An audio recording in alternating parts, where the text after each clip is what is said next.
भाग जाते हैं, और विदेश में भी सबसे ज्यादा वो लंदन को प्रीफर करते हैं। ऐसा क्यों होता है? ऐसा नहीं कि केवल भारत के लोग लंदन भागते हैं। पाकिस्तान के प्रधानमंत्री नवाज शरीफ के ऊपर जब भ्रष्टाचार के आरोप लगे वो भी लंदन भाग गए।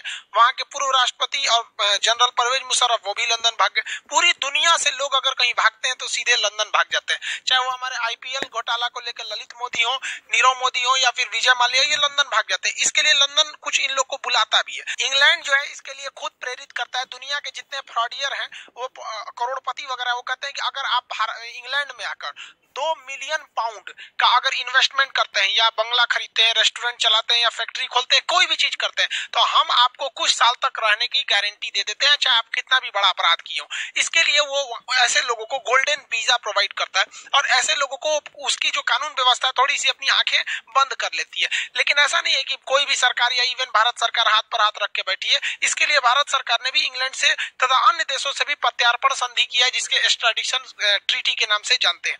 अब ये एक्स्ट्राडिशन ट्रीटी जो है इंटरनेशनल लॉ नहीं है, ये द्विपक्षीय संबंध है। जो देश आपस में समझौता किए वही उसी पे लगता है। इसके तहत ये होता है कि अगर कोई हमारे देश का अपराधी है, दूसरे देश में भाग गया है, तो उस देश को कहा जाएगा कि तुम इसको पकड़ो और हमको दो।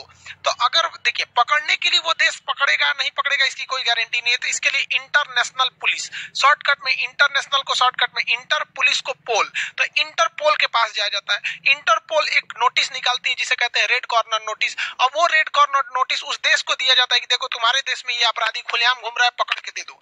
लेकिन फाइनेंशियल केस में क्या होता है कि व्यक्ति खुलेआम घूमता ही है, जैसे नीरव मोदी हो गया, विजय माल्या हो गए, ललित मोदी खुलेआम घूमते हैं। लेकिन जैसे दाऊद इब्राहिम जैसे लोग, ये लोग खुलेआम नहीं घूमते हैं। तो जो छुप के हैं उन्हें पकड़ने के लिए रेड कॉर्नर नोटिस लाया जाता है, उसके बाद प्रत्यार्पण कराया जाता है। लेकिन जो खुलेआम घूमते हैं उनके लिए प्रत्यार्पण कराया जाता है। तो भारत ने 1992 में ही प्रत्यार्पण संधि कर लिया था। लेकिन इस संधि में कहा गया है कि किसी भी मिलिट्री लीडर को आप मतलब हम प्रत्यार्पण नहीं करेंगे। जैसे म्यांमार में क्या है, मिलिट्री ने सत्ता परिवर्तन कर दिया, बाद में आंग सान सूकी आएंगी और आंग सान सूकी नियम बना के मिलिट्री के रूलर को फांसी दे देंगी, तो भाग जाएगा इंग्लैंड, और इंग्लैंड कहेगा कि आप हमसे समझौता किए हैं चाहे नहीं किए, हम मिलिट्री के लीडर को नहीं देंगे।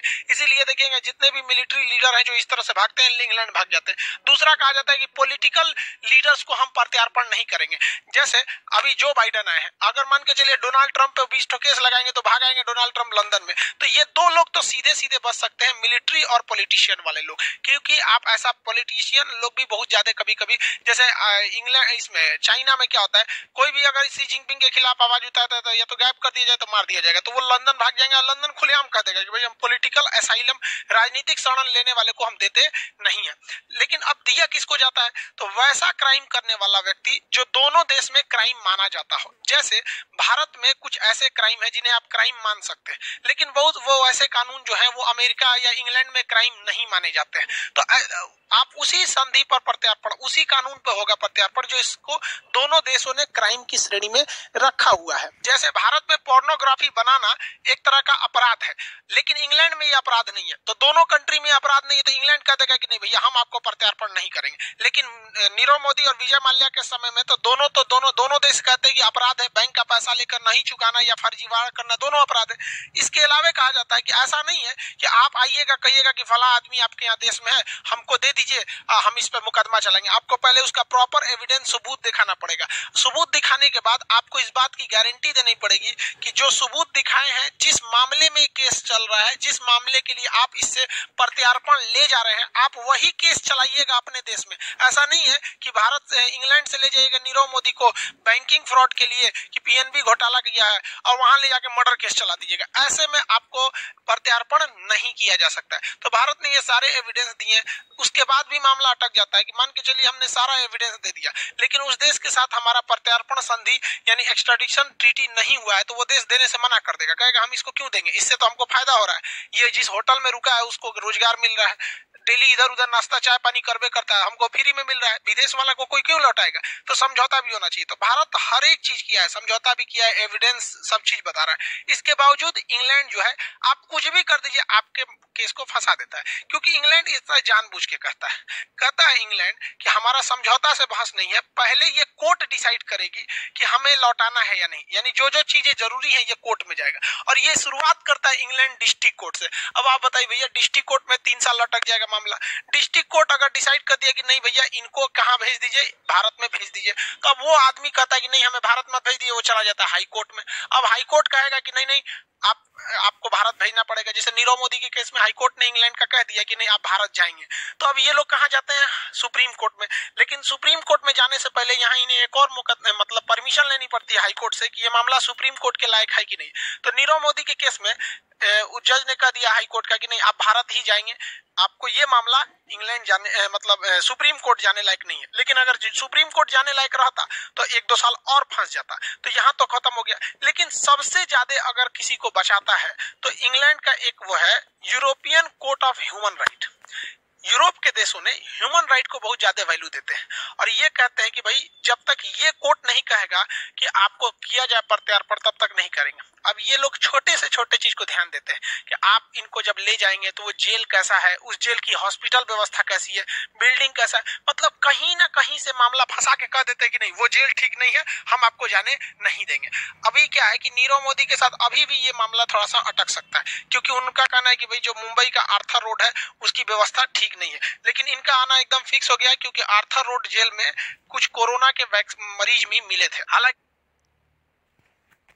एक आइडिया को लीजिए और उसे अपनी जिंदगी बनाइए, उसी के सपने देखिए, उसी के बारे में सोचिए और उसी के साथ जिए। उसके अलावा किसी हालांकि अब वहां भी कोरोना के केस कंट्रोल में है और नीरव मोदी जब आएंगे तो उनको आर्थर रोड जेल के बैरक नंबर 12 में रखा जाएगा। वहां पर संजय दत्त को भी रखा जा चुका है, अजमल कसाब जैसे लोगों को भी वहां पर रखा जा चुका है। वो बहुत ही ज्यादा सेफ्टी वाला वो जेल है।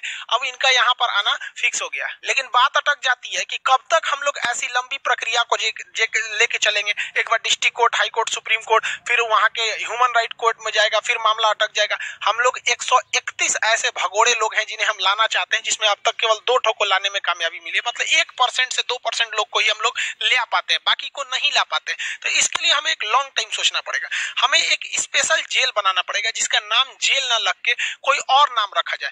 जैसे आगा खान पैलेस था भारत में, अंग्रेजों ने बनवाया था, उसी टाइप का कोई पैलेस वगैरह रखा जाए जिसमें खूब बढ़िया इंफ्रास्ट्रक्चर हो, उसका जो गेस्ट रूम की तरह उसका बेडरूम वगैरह हो, गार्डन वहाँ बहुत अच्छा हो, जिम वगैरह की भरपूर व्यवस्था दी जाए वहां पर, और एकदम बढ़िया योगा मेडिटेशन ग्राउंड हो अच्छे से टहलने वगैरह के लिए, हॉस्पिटल की व्यवस्था ए ग्रेड, स्विमिंग पूल से लेकर इंडोर का जितना गेम है ये सारी व्यवस्थाओं को वहां रख दिया जाए।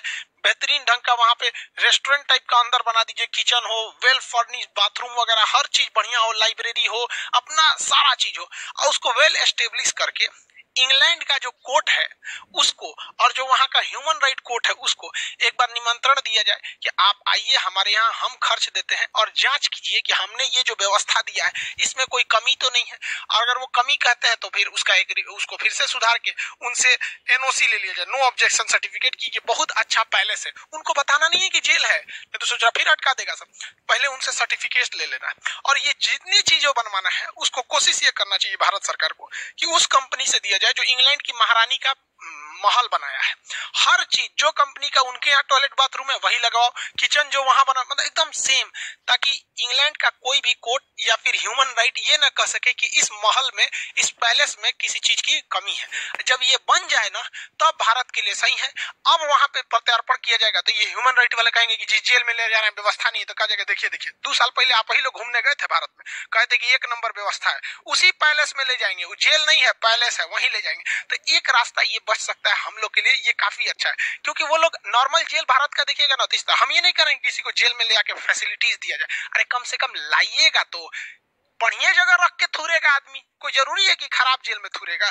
थूरने के लिए ऐसे ही बढ़िया जगह बढ़िया कुर्सी पे बैठा के थूरेगा आदमी, ऐसा थोड़ी कर रहे हैं कि आप थूरिएगा नहीं, लेकिन लाइए, क्योंकि इससे क्या होता है अटक जाता है, लोगों का मन बढ़ जाता है। ऐसा अंग्रेजों ने भी किया था। भारत छोड़ो आंदोलन बहुत ही विकराल रूप लेने जा रहा था 8 अगस्त 1942 को। ये वो समय था जब इंग्लैंड की कमर तोड़ दिया था जर्मनी ने द्वितीय विश्व युद्ध में। इसी बीच महात्मा गांधी ने देखा लोहा गर्म है, अभी प्रहार करना सही है, डू और डाई, करो या मरो का नारा दिया भारत छोड़ो आंदोलन में। अंग्रेजों ने ऑपरेशन जीरो आवर करके एक आंदोलन चलाया, मतलब एक ऑपरेशन चलाया और रातों रात सारे नेताओं को गिरफ्तार कर लिया गया। इसी में महात्मा गांधी को गिरफ्तार करके आगा खान पैलेस में रखा था। जरा इतिहास से सीखिए, क्या भारत में जेल की कमी थी, लेकिन आगा खान पैलेस में रखा और लोगों के संभावना सिंपैथी जीता कि हम महात्मा गांधी को जेल में थोड़े रखे, पूना के आगा खान पैलेस में रखे। तो भारत सरकार को भी कहना चाहिए कि हम नीरव मोदी या विजय माल्या या जो भी भारत से गए हम उन्हें जेल में नहीं डालेंगे, हम भी उन्हें पैलेस में रखेंगे। आओ तो भैया यहाँ पर, ताकि कुछ मतलब वो लोग अड़ंगा ना लगा सके। कहा जाता है ना, इतिहास से हमने यही सीखा है कि इतिहास से हमने कुछ नहीं सीखा है। इतिहास से कुछ सीखना चाहिए कि आखिर अंग्रेज पागल थोड़ी थे कि जो गांधी जी को महल में रखेगा सब। नहीं तो इसको काउंटर करने के लिए भारत सरकार को भी नेशनल ह्यूमन राइट्स में यह कह देना चाहिए कि कोई भी विदेशी, खास करके यूरोप का व्यक्ति या इंग्लैंड का व्यक्ति, अगर वहां कोई फ्रॉड करता है तो वो भारत में आ सकता है, वो भी यहाँ पे 200-400 करोड़ का इन्वेस्टमेंट कर दे, कोई दिक्कत नहीं, हम भी उसे रहने देंगे। और अगर इंग्लैंड चाहता है कि उन्हें वापस इंग्लैंड में ले जाया जाए, कोई दिक्कत नहीं है, आप भारत में आइए, हम भी लौटा देंगे, लेकिन पहले डिस्ट्रिक्ट कोर्ट में मुकदमा लड़िए, डिस्ट्रिक्ट कोर्ट के बाद हाई कोर्ट जाइए, सुप्रीम कोर्ट जाइए। अरे भाई साहब, जिस दिन इंग्लैंड को ये झेलना पड़ेगा उसे समझ जाएगा कि भारत की में क्या व्यवस्था है। जो चीज कोर्ट कचहरी में गया अटका का अटका ही रह जाता है, चाहे वो एसएससी में गया या कोर्ट में गया, ये तो अटकाने में एकदम माहिर है सब। तब इंग्लैंड को समझ में आएगा कि नहीं भाई, हमारा दर्द नहीं है, तुमको बहुत मजा मिलेगा। ऐसा करना चाहिए, क्योंकि हाथ पे हाथ रखेंगे ना कोई फर्क नहीं पड़ता है इंग्लैंड वगैरह को। ये सब आज क्या सुधरे हैं सर, यही साले हैं सब ना जिन्होंने 200-200 साल तक गुलाम बना के रखा, लोगों को कोड़े से मारा। आपको क्या लगता है इन सालों में इंसानियत है? जलियांवाला बाग यही ना कराए थे सब, आज टाई पहन के घूमता है सब। ऐसा नहीं है सब, वो भारत की श्रेष्ठता है, देख रहा है सब कि भारत से बैठेंगे तो अब काम नहीं चलेगा, वरना आज मौका मिले तो आज ये कचल डालेंगे सब। 2003 की घटना है, रूस के 2 बड़े-बड़े उद्योगपति थे, वो रूस को छोड़कर भाग गए इंग्लैंड में, और रूस ने बहुत कोशिश किया, इंग्लैंड को मनाया कि भाई वो हमारे यहाँ से लोन लेके भागा है, उसको दे दो तुम हमको, लेकिन हाँ, इंग्लैंड कहता नहीं, इसको पहले डिस्ट्रिक्ट कोर्ट में केस चलेगा, फिर हाई कोर्ट में चलेगा, दोनों में केस ये जीत गया। अब ह्यूमन राइट वाले कह सके आपके यहाँ जेल में व्यवस्था नहीं है, पुतिन ने कहा ठीक है कोई बात नहीं, मत दो, हमको चाहिए भी नहीं। पुतिन ने 2003 में अपने जो जासूस थे, हर देश के जासूस होते हैं जैसे भारत के जासूस होते, अपने जासूसों को इंग्लैंड भेजा, पता कराया कि ससुराल दोनों बिजनेसमैन रहता कहाँ से। वो दोनों होटल में जिस रहते थे उसमें वो जो जासूस वेटर का काम किए सब और जहर दे दिए सब, अगले दिन दोनों लोग मरे हुए मिल गए। जैसे ये घटना रूस में फैली, रूस का कोई भी आदमी अब पैसा लेके लंदन नहीं भागता है, तो भारत सरकार को भी ऐसा करना चाहिए। हम ये नहीं कह रहे हैं कि ऐसे बड़े बड़े उद्योगपति को जहर दे के मार दिए, लेकिन बहुत से अपराधी भी हैं जो भारत से गए हैं, चाहे वो 1993 का बम धमाका हो, चाहे गुजरात कांड हो, चाहे वो बड़े बड़े मर्डरर हो, वो इंग्लैंड भागे। तो कम से कम इन लोग के लिए प्रत्यार्पण संधि मत मंगाइए। हमारे जो रॉ के एजेंट है सब या फिर आईबी के हैं, इनको भी कुछ मौका दीजिए, इनके हाथों में जंग लग रहा है, कितने साल हो गए कि ये लोग कोई अपना कारनामा नहीं दिखाए। एक दो बार ऐसा होगा ना तो भारत से भी वहां लोग जाने में थोड़ा सा कतराएंगे, और कौन सा हमें खुलेआम AK-47 लेके जाना है। कुछ मोसाद से सीखा कीजिए लोग भाई साहब, कि हम लोग की भी इन रॉ वालों को कुछ छूट दीजिए। देहात में कहावत कहते हैं, भय बिना प्रीत कहाँ, अगर डर खत्म तो प्रेम खत्म हो जाता है। इसका एग्जाम्पल देखिए, यूएसए के पास इतना ज्यादा हथियार, इतना पैसा, सब कुछ है कि अगर अमेरिका से कोई भी व्यक्ति भागता है इंग्लैंड में तो उसमें से 95% लोगों को ये प्रत्यार्पण करके वापस बुला लेता है। वही भारत का देखेंगे तो भारत से जितने लोग इंग्लैंड जाते हैं उसका 1% लोग को भी भारत नहीं बुला पाता है, जबकि दोनों में सेम समझौता हुआ है। ये पावरफुल है इसलिए ही कर लेता है। तो हम लोग को ये दोहरी नीति अपनाते हैं अंग्रेज सब, शुरुआत से ही इन लोग की कहानी सेम रही है। तो ऐसे हाथ पे हाथ रखने से मन बढ़ने लगेगा। और जो बैंकों का पैसा ये बड़े बड़े उद्योगपति लेके जा रहे हैं, जरा याद कीजिए कि गरीब के अकाउंट में अगर पैसे कम हो गए तो उल्टे पैसे काट लिए जाते हैं। अगर गरीब ने अपना लोन नहीं चुकाया तो बैंक अपना बाउंसर भेज देती है, उन लोग को पीटा जाता है। ट्रैक्टर का पैसा नहीं चुकाया तो घर से आके ट्रैक्टर लेके चले जाते हैं, क्योंकि उन लोग गरीब हैं, उन पे चढ़ सकते हैं। और ये अमीर लोग हजारों हजारों करोड़, 10,000 करोड़, 14,000 करोड़, इतना इतना पैसा लेके जाएंगे, वो उनका पैसा थोड़ी है। या बैंक में जो पैसा है, बैंक लोन बांटती है, बैंक के दादा का पैसा है, वो इन्हीं गरीब लोगों का पैसा है। और वही बैंक जब डूब जाती है तो मोनिटोरियम लगा दिया जाता है कि आप 5,000 से ज्यादा नहीं निकाल सकते हैं। अभी कई तो बैंक डूबे थे सब, महाराष्ट्र से लेके कई बैंक डूबे सब वहां पर। तो किसी की बेटी की शादी है, मोनिटोरियम लगा दीजिए कि आप 10,000 से ज्यादा नहीं निकालेंगे। किसी के हार्ट का ऑपरेशन कराना है, हम टीवी पे देख रहे थे, न्यूज पे, कि एक बेचारे बूढ़े थे, कर रहे थे ऑपरेशन कराना है, आप कह रहे हैं 20,000 से ज्यादा नहीं निकलेगा। हम अपने पैसे को हमको सिखाइएगा आप कि कितना नहीं निकाल सकते हैं। रखने के टाइम तो आपने कुछ नहीं बोला था कि इतना क्यों रख रहे हैं निकालने के टाइम इतना? हम ये नहीं कह रहे हैं कि गवर्नमेंट जानबूझ के कर रही है, लेकिन इन लोग की गलती की वजह से एक गरीब आदमी क्यों भुगतेगा? वही अमेरिका में क्यों नहीं हो जाता है? ये सिस्टम सुधारना पड़ेगा। आप देखेंगे स्विस बैंक को, तो स्विस बैंक में भी क्या है, अमेरिका का पैसा तुरंत स्विस बैंक वापस कर देता है, भारत का नहीं वापस कर पाता है। भारत के करोड़ों रुपए स्विस बैंक में। इवन जब मोदी जी 2014 में चुनाव जीते थे तो एसआईटी का गठन किया था, सबसे पहला काम उन्होंने यही किया था शपथ लेने के बाद कि एसआईटी का गठन किया गया काला धन का। रामदेव ने बाबा ने भी बहुत कुछ किया था। अब क्या हुआ काला धन का पता ही नहीं चला। अब काला धन के लिए स्विस बैंक ने भारत के लगभग 200 लोगों का नाम बताया था कि ये लोगों का काला धन है। उस समय विदेश मंत्री सुषमा जी थी और वित्त मंत्री जेटली जी थे। अब ये दोनों लोग नहीं है और 200 लोगों का नाम कहाँ गया पता ही नहीं चल पाया। तो खैर ये स्विस बैंक में पैसे कैसे रखे जाते हैं इस एक अलग टॉपिक है, इस पर कभी और चर्चा करेंगे। आई होप आप ये समझे होंगे कि लोग इंग्लैंड ही क्यों जाते हैं। आपका क्या राय है, भारत को सख्त नीति अपनानी चाहिए या भारत को एक अलग से प्रत्यार्पण जेल बनाकर हर सुविधा दे देनी चाहिए ताकि उन लोग को कोई बहाना न मिले? ऐसा करना चाहिए या नहीं, आप कमेंट करके बताएंगे। मिलेंगे नेक्स्ट क्लास में। जय हिंद।